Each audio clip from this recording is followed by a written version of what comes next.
Ok. Muy buenas noches, doctor. Buenas noches ante todo. Me encuentro con el doctor Juan Carlos Talavera Rojas, médico cirujano general y especialista en laparoscopía. Él prácticamente se encuentra atendiendo en lo que es el Hospital de Juli, Perú, y tengo el agrado de encontrarme con él esta noche y que me brinde un espacio de su tiempo. ¿Cómo se encuentra?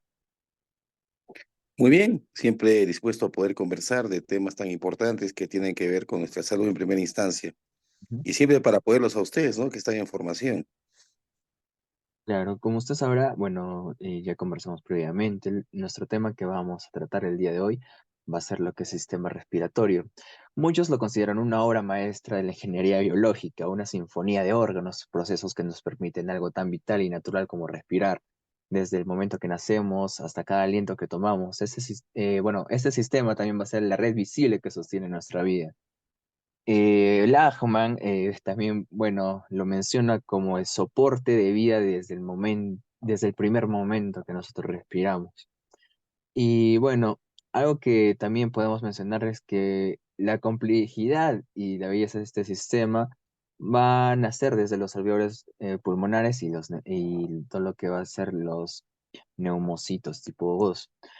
Y habiendo dado toda esta introducción, vamos a pasar a las preguntas, ¿ok, Doc?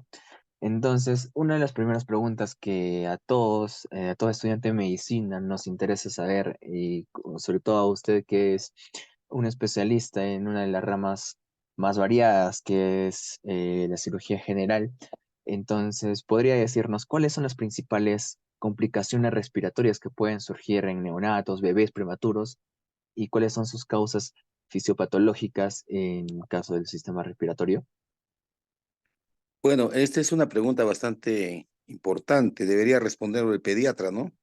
El pediatra o en todo caso el neonatólogo. Sin embargo, dentro de nuestros estudios que tenemos como médicos cirujanos, sabemos de que el, el tiempo, por ejemplo, de nacimiento, o podemos hablar, los nacidos a término se dividen, ¿no? De 37 hasta las 41 semanas. Cuando un recién nacido nace, perdón, cuando hay una gestación de 37 a 41 semanas, estamos hablando de un recién nacido a término. Cuando pasa las 41 semanas es un recién nacido postérmino y antes de las 37 semanas es un nacido pretérmino. Y básicamente dentro de las enfermedades pretérmino, porque estos pasan prematuros, tenemos una diversidad, desde lo que se conoce como la enfermedad hialina, lo que se conoce con el síndrome de distrés respiratorio también, la taquipnea también del recién nacido, ¿no? Y todo esto es un conjunto de entidades, ¿no? Que obviamente pueden conducir inclusive a la muerte del recién nacido prematuro.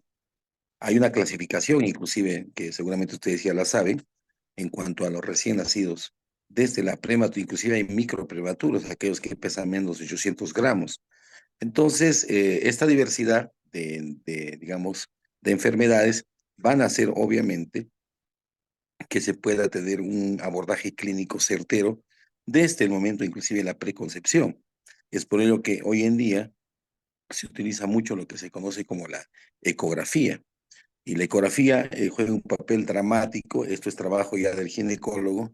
El ginecólogo es el que cataloga la edad gestacional y puede ya tener signos premonitorios, ¿ah? De que si este recién nacido puede nacer inclusive pretérmino por diversas patologías. Y cuando ya tenemos al recién nacido, es donde tenemos esta entidad y tenemos que hacer un abordaje clínico y sobre todo tenemos que tener todo lo que se conoce como el soporte vital para el recién nacido. Ah, ok.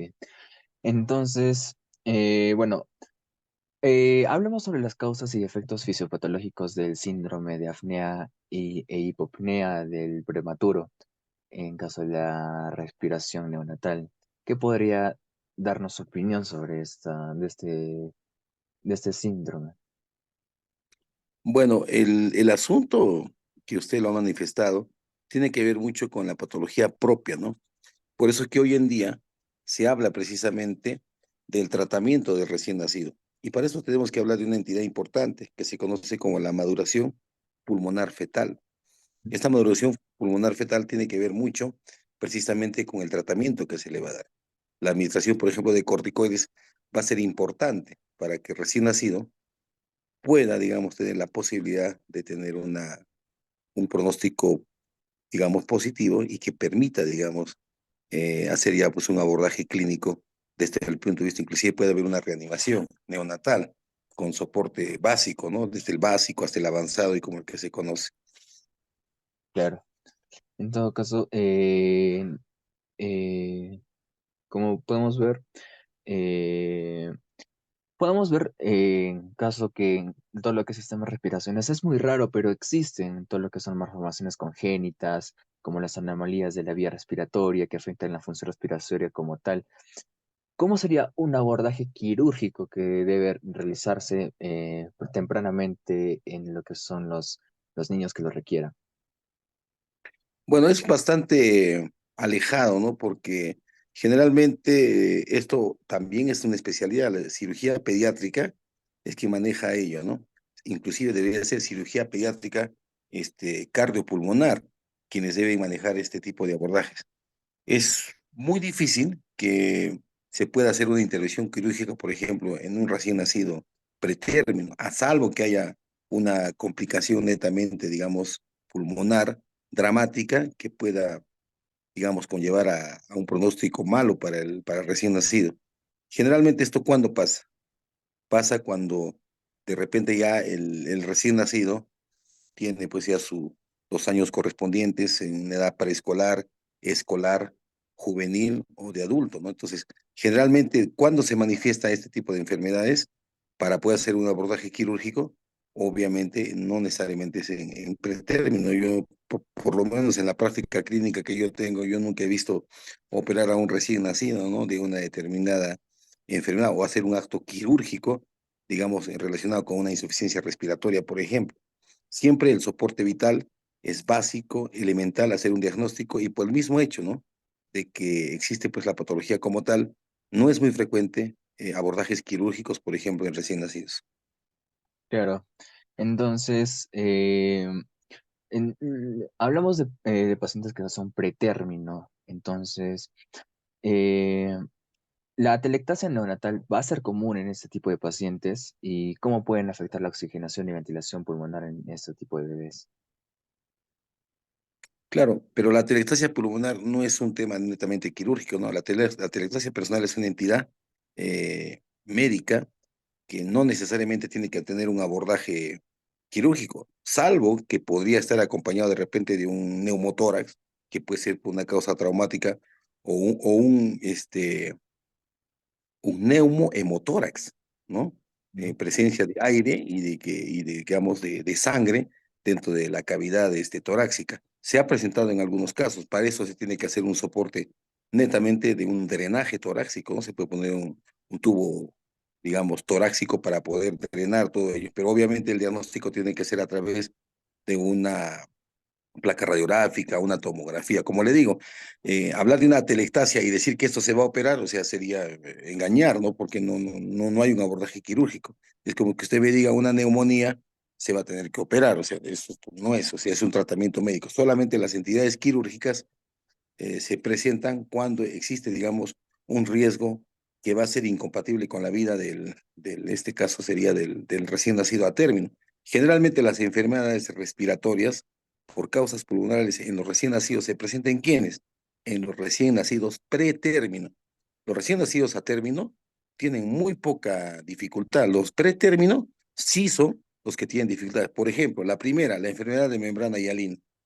Tenemos el distrés respiratorio, la taquimia del recién nacido. Son entidades, obviamente, que se presentan en la prematuridad, pero con recién nacidos a término, salvo que tenga, digamos, una malformación congénita, una tumoración que puede manifestarse, obviamente, con el transcurso de los años, el niño, el preescolar o el escolar puede evidenciar, puede haber disnea, puede haber dificultad respiratoria, puede haber cianosis periférica o distal, qué sé yo, nos va a permitir determinar de que ese paciente tiene alguna patología. De repente puede haber un problema vinculado con la malformación inclusive de la cavidad torácica, por ejemplo, los pacientes que se conocen como pectus excavatum, ¿no? Estos pacientes pueden inclusive hacer con el tiempo un síndrome de Marfan.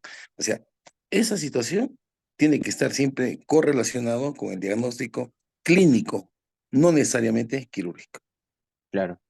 En todo caso, mira, vemos que, bueno, yo por mi parte me encuentro en lo que es la ciudad de La Paz, Bolivia. Nos encontramos a una altura de 3.600 metros sobre el nivel del mar aproximadamente. Usted se encuentra en la ciudad de Puno. Es un poco más bajo. Y bueno, es en todo lo que es el entorno ambiental, va a tener que contribuir a lo que no se desarrollen bien los pulmones en su bueno, muchas personas tienen la creencia que la altura tiene alguna parte de influencia en lo que los pulmones, algunos órganos no se desarrollan con normalidad. ¿Eso es verdad? Bueno, eso se conoce como medicina de altura. No es tanto como que hay una malformación. Lo que sucede es que en los niveles altos hay una hipoxia pulmonar. A mayor altura, hipoxia pulmonar. Entonces, nuestro organismo genera un mecanismo de compensación, de adaptación. Hay una hemoaglutinación, por ejemplo, de eritrocitos. Por eso es que generalmente la hemoglobina que tenemos es más alta en la altura que a nivel del mar. Entonces, en nivel del mar está pues no hay tanta, digamos, dificultad, pero el mecanismo de adaptación ha hecho de que el pulmón, por ejemplo, del hombre de altura sea más grande, precisamente por el periodo de adaptación que tiene, ¿no? Ujú. Inclusive se han hecho estudios que la placenta en la mujer de altura es mucho más grande. Hablando, por ejemplo, de cirugía, el hombre de altura tiene el arco colónico, lo tiene más grande.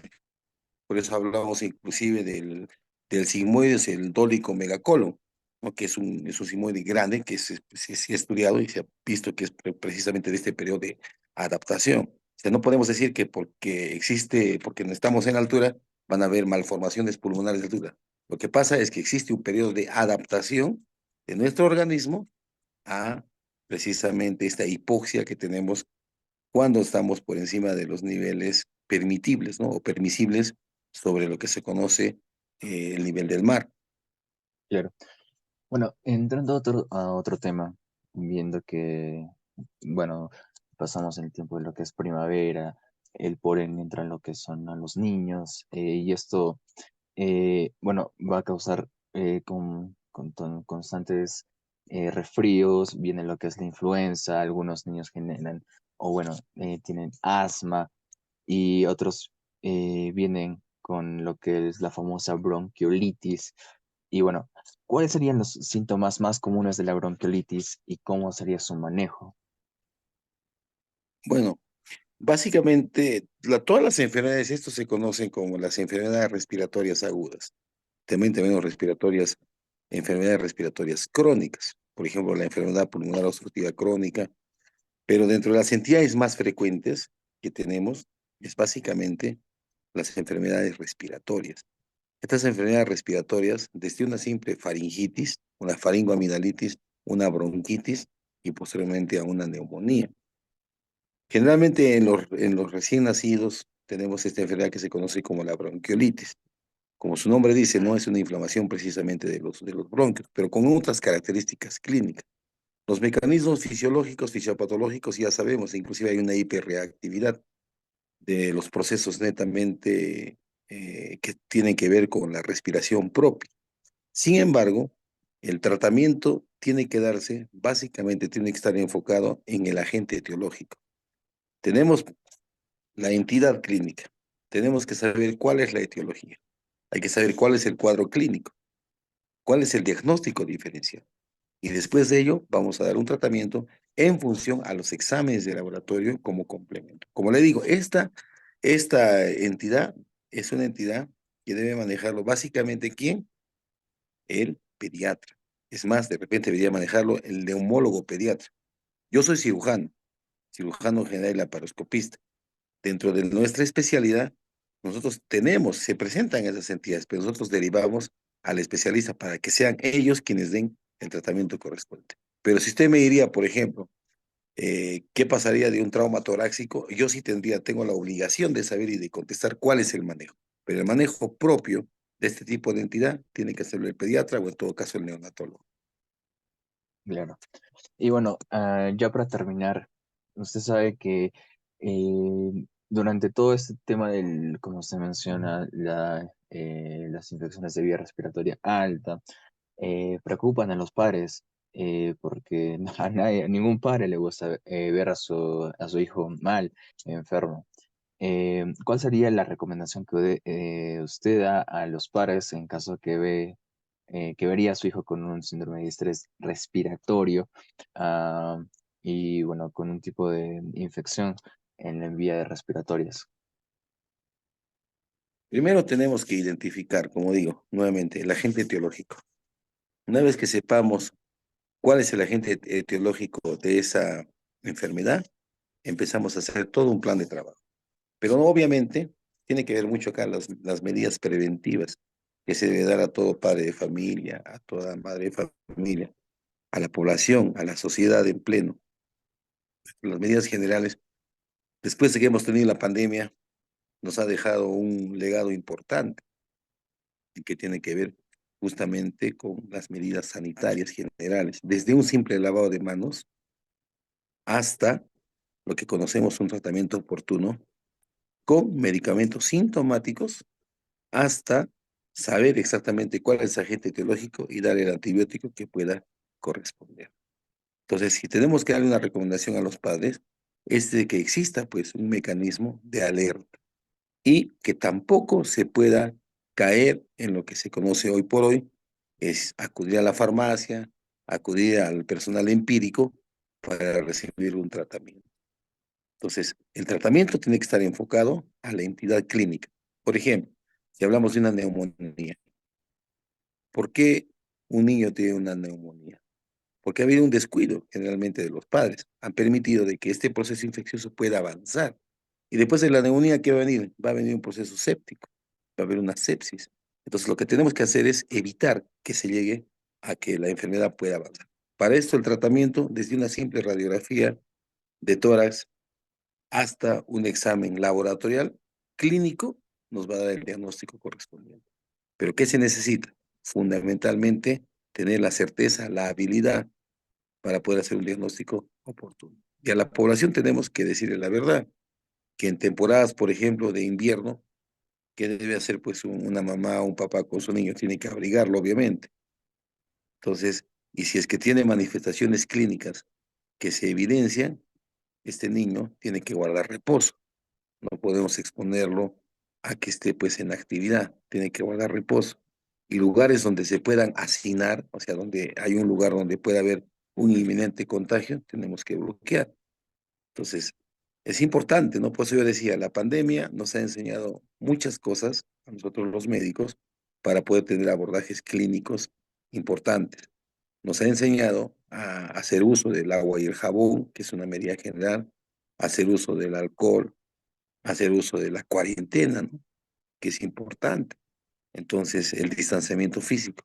Pero más allá de ello, es importante saber también que los padres tienen que acudir y llevar siempre al profesional. El profesional es el que le va a dar un diagnóstico oportuno. Todo lo que usted ha conversado, hemos dialogado el día, tiene que ver con el recién nacido. Esto, hoy por hoy, por ejemplo, cuando hablamos de enfermedad de membrana hialina, distrés respiratorio, esto muchas veces se presenta porque no se ha hecho un diagnóstico, por ejemplo, oportuno. Deberíamos hacer, por ejemplo, una terapia que se conoce, ¿no? Que ustedes seguramente ya lo van a manejar, es la maduración pulmonar fetal. O sea, ¿cómo podemos madurar para evitar que haya una... Porque este niño, como ese pulmón es inmaduro, obviamente va a tener mayores posibilidades de que pueda tener una enfermedad. Entonces hay que evitar esto. Desde lo que se conoce, la administración de corticoides, más o menos a partir de las 24 a 34 semanas de gestación, es efectivo poder hacer un tratamiento de este tipo. Eso también hay que decir al padre de familia. Si hay una prematuridad inminente, puede ser producto de que de un parto pretérmino, prematuro, un parto inmaduro, entonces ya sabemos que va a desencadenar el parto una preeclampsia, por ejemplo, una preeclampsia 24 semanas o más allá de repente.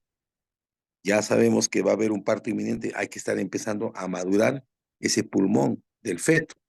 Y para ello, hoy en día se usa, por ejemplo, los corticoides. Los corticoides son importantes, desde la betametasona, se pueden usar en dosis en 24 horas, maduración por 48 horas, hasta el uso del surfactante pulmonar. Hoy por hoy ha evolucionado la ciencia y se puede administrar. Obviamente los costos también son importantes, ¿no? Pero como le digo, estos ya son manejos netamente, ni siquiera del pediatra, esto tiene que manejarlo el neonatólogo. El neonatólogo es el que tiene toda una secuencia, tiene todo un protocolo de cómo se hacen los abordajes. Eso también hay que educarle a la población, decirle de que hay un especialista precisamente para este tipo de enfermedades clínicas que se presentan como consecuencia de un parto pretérmino o que también puede presentarse en el parto a término. Pero finalmente, si es que se trata de una entidad fisiológica o fisiopatológica y que se manifiesta como una enfermedad, obviamente el tratamiento tiene que ser oportuno, tiene que ser un tratamiento certero y siempre indicando un plan de trabajo que nos permita garantizar al paciente una vitalidad como corresponde. Ok, Doc. Para finalizar la entrevista, ¿alguna observación, alguna recomendación que quiera hacer a los estudiantes que estamos cursando la carrera de medicina y algún comentario que quiera hacerles a estos mismos sobre el tema que estamos abordando el día de hoy? Por supuesto, el estudiante de medicina tiene un perfil, y esto lo he manifestado una y otra vez. El estudiante de medicina tiene un perfil. Primero, tiene que saber por qué estoy estudiando medicina. ¿Lo hace por un tema de vocación de servicio? ¿Lo está haciendo porque existe una presión social? ¿O finalmente porque se supone que el médico tiene cierta preponderancia económica? Si estamos pensando de que yo estudio medicina por un tema netamente comercial, vamos a tener serias dificultades cuando queramos abordar a nuestros pacientes. Primero, tenemos que seguir el ejemplo de Hipócrates, cuando él decía primum non nocere. ¿Qué significa? Primero, no hacer daño. Como estudiantes de medicina, ustedes tienen todas las posibilidades de formarse, porque el paciente es un libro abierto. Tienen que aprovechar. Y las horas de estudio del estudiante de medicina tienen que plasmarse precisamente en ello. Una cosa es que yo estudie un tema que me ha asignado el profesor y otra cosa es que yo estudie medicina o un libro para que me pueda permitir desarrollarme como profesional. No debemos tenerle miedo a la competencia, sino hay que tenerle miedo a la incompetencia. ¿Y cuándo somos incompetentes? Cuando ignoramos algo. Para salir de la ignorancia, definitivamente tenemos que leer. El estudiante de medicina se caracteriza por ser un estudiante que prioriza los estudios ante cualquier circunstancia. Si tiene que escoger entre una discoteca o tiene que escoger un tema X y Z de medicina, tendrá que hacer el tema de medicina, porque nosotros trabajamos con vidas, no trabajamos con objetos, no trabajamos con circunstancias triviales, trabajamos con seres humanos. Entonces, un error que podamos cometer como profesionales de salud, podemos inclusive tener una iatrogenia. Para ello, es importante que el estudiante de medicina incido en que debe tener un perfil. ¿Cómo debe ser el estudiante de medicina? Tiene que ser responsable, dedicado, intuitivo y sobre todo, nunca debe perder la característica humana para poder tratar a los pacientes con calidad y con calidez. De eso trata nuestra formación como médicos. Nosotros ya tenemos experiencia trabajando en los hospitales y vemos de que no existe de repente esa compatibilidad. Entonces, volvemos al otro tema. La relación médico-paciente, que seguramente lo han estudiado ustedes en semiología, tiene que tener un efecto positivo. Tenemos que ganar la confianza del paciente para que él pueda contarnos todas sus dolencias y darle una alternativa positiva en beneficio de su salud. Entonces, felicitaciones a ustedes que tienen este tipo de conversaciones y más adelante me imagino que vamos a seguir conversando si se presenta la oportunidad, siempre pensando de que ustedes están en formación, pero el objetivo final es ayudar a un paciente a que tenga una vida llevadera. De eso se trata. Listo. Muchas gracias, doctor, por su tiempo y sus palabras igual estoy seguro que van a motivar y ayudar a muchos estudiantes de medicina y toda esa entrevista va a seguir ampliando todo lo que es el conocimiento que previamente ya se tiene y ayudar mucho a que esta revista pueda tener mucho más peso. ah, y claro, como ya le mencioné antes, se va a ver reflejada en todo lo que es el área de nuestra propia universidad y en otros lugares. Gracias por su tiempo, doctor. Muy buenas noches, gracias. Hasta luego.